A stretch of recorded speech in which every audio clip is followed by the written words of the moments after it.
kung bago ka pa lang po dito sa aking channel, please subscribe and click the notification bell icon. Thank you! Hello mga ka-express, welcome back po dito sa aking channel at ko ang Hilbal Channel, and for today's videos ay tatalakayan natin ang tungkol dito sa ating kababayan na si Alex Ayala, kung saan marami na namang alingas-ngas o maraming issue na binabato sa kanya ang mga iba't ibang content creator dito man sa mga local content creator o mga foreigner, mga ka-express. So sinasabi nila na bumaba na raw ba yung popularidad ni Alex Ayala at nabawasan na raw ba ang mga supporters ni Alex Ayala. Well, sasagutin natin yung mga ka-express sa pagpatuloy ng ating videos sa ngayong araw na to. So panoorin nyo lang po hanggang dulo.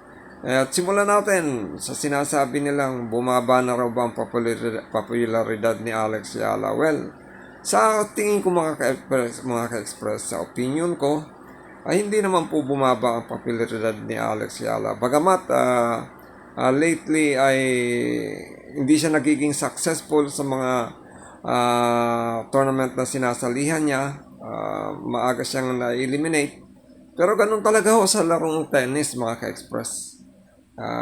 Hindi po yan tulad ng ibang sport na merong rebanse, merong best of 3. Ito pong larong tennis, mga ka-express, winner take all po yan Matira matibay. So sa ngayon po si Alex, bagamat natalo siya dito sa Madrid Open, mga ka-express, sa second round, natalo siya ni Alexandrova. Pero doon naman sa first round, malaking bagay naman po yung ginawa niya dahil natalo niya naman po si Pavlyuchenkova, yung former 11, rank number 11 po yun. Hindi basta-basta yung tinalo ni Alex Ayala. Bagamat may edad na yun, pero veterana po yung tinalo ni Alex. Dito po sa laro na to. Ayan, si Pavlyuchenkova, yun po yung tinalo dito ni Alex sa first round, mga ka-express. So gumawa nga ng hindi natin masasabi kung talagang estratehiya ni Pavlyuchenkova yung nagmingi siya dito ng medical timeout, di ba? Matagal na nagkaroon ng gap sa larong ito, mga ka-express. Pero ganun pa man, hindi po ibig sabihin na porket natalo si Alex Ayala doon sa second round, ihina na po yung kanyang popularidad. Hindi na po. Kumbaga, established na po yung ni Alex Ayala. Meron siyang fan base. Alam ko, yung iba nating mga kababayan natin, mga Pilipino, nagdududa pa rin sa kakayanan ni Alex Ayala. Pero, pansinin niyo, mga ka-express, sa edad niyang 20 years old, malayo na po ang narating ni Alex Malayo na. Isipin mo, from 140, rank na 140, way back 2025. In a span of 1 year, nasa na ba siya ngayon? Anong rank na ba ngayon si Alex? Pinakamataas niyang career high niya is rank number 29. Ang taas na nung ranking niya na yun, mga ka-express. Bumaba lang yung ranking niya dahil nga dito sa Madrid Open, kailangan niyang i-defend yung 270 point. Kailangan niyang sa Miami Open pala, hindi sa Madrid Open. Sa Miami Open, doon sa Miami Open, kailangan niya i-defend yung 270 point, mga ka-express. Yun ang kailangan niyang alagaan. Pero ang naano niya lang is 120 points. So 120 points ang kanyang nalikom doon kasi umabot lang siya ng round 3. Pero ganun pa man, hindi napakalayo yung kanyang binagsakan. Bumagsak siya sa number 47, tapos umakyat siya ulit from number 47 to number 46. So ngayon, ang current ranking po ni Alex Ayala, mga ka-express, as of now hindi pa po yan na ipopost diyan sa official ng WTA, pero sa live ranking, rank number 41 na po siya, mga ka-express. So ibig sabihin tumataas na naman ang ranking ni Alex Ayala. So ulitin ko po, yung larong tennis mga ka-express ay hindi po yan tulad ng ibang sport na merong best of 3. Na pagka natalo ka, may pag-asa ka pang makagante. Dito sa larong tennis, bukod sa napaka-hirap ng laro, kasi isipin mo, bago ka makanalo sa isang set, sa first set, dadaan ka muna ng napakahabang rally. Kinakailangan makuha mo muna yung 5 points para makuha mo yung first set. Yan. Pero dyan sa 5 points na yan, mga ka-express, inaabot yan ng mahigit 1 oras. Oh. Bukod sa mahigit 1 oras na yan, yung laro na yan dyan sa tennis, ay nasa bilaran pa ng araw yan eh. Ito yung laro na talagang kailangan mo talaga dito na matibay na pangangatawan, stamina, lahat. Resistensya. Kasi isipin mo, kung mahina-hina ang resistensya ng isang player dito, yung mabilad ka lang sa tanghaling tapat, kadalasan kasi ang mga laro ng mga yan, minsan 1:00, 12:00 ng tanghali.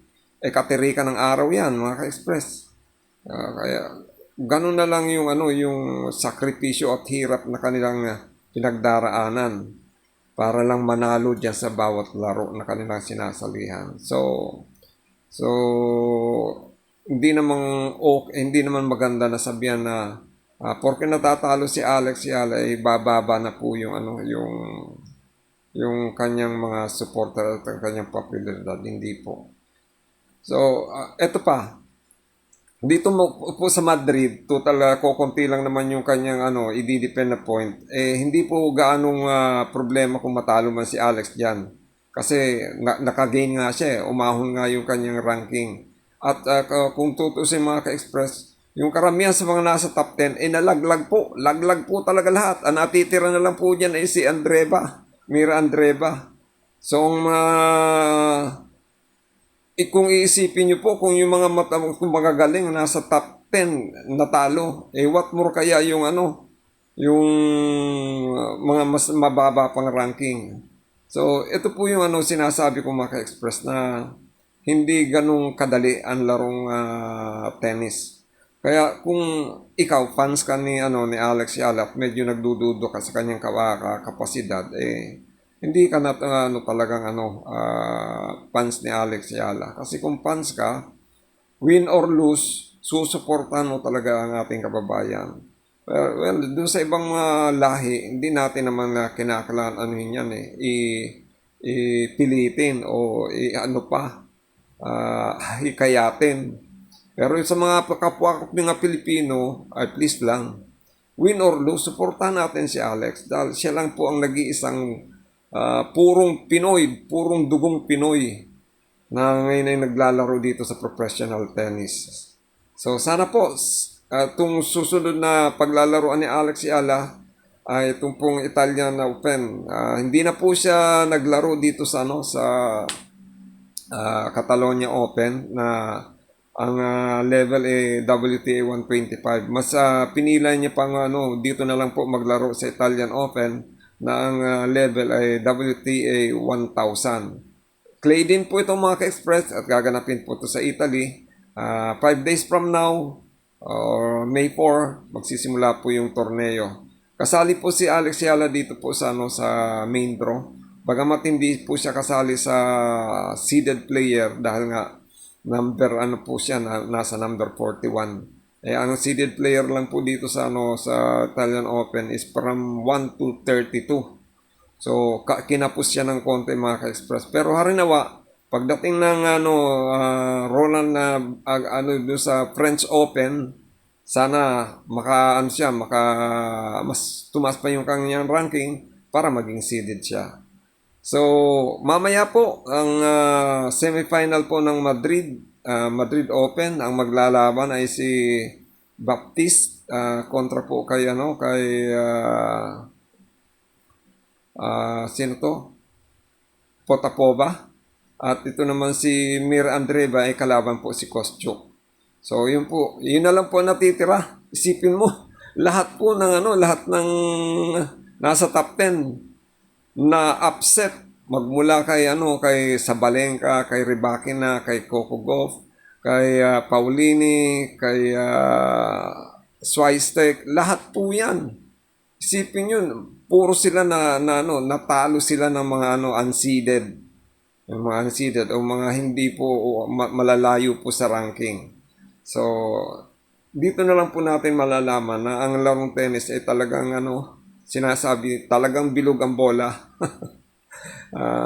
Hindi mo masasabi na kahit sobrang galing mo, kahit nasa top 1 ka, kaya kang talunin ng mas. Ang tumalo kay Sabalenka si Baptiste. Ang ranking ni Baptiste nasa nasa 58 ata 56. O isipin niyo, ang layo. Layo ng ranking ni Baptiste, pero tinalo niya si Aryna Sabalenka na number 1 sa ranking.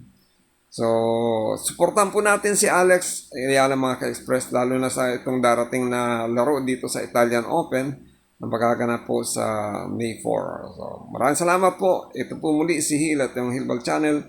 Lagi nagsasabi na may pagpalain ng bawat sa atin ng ating pong may kapal. Maraming salamat. God bless you and Diyos mapalos!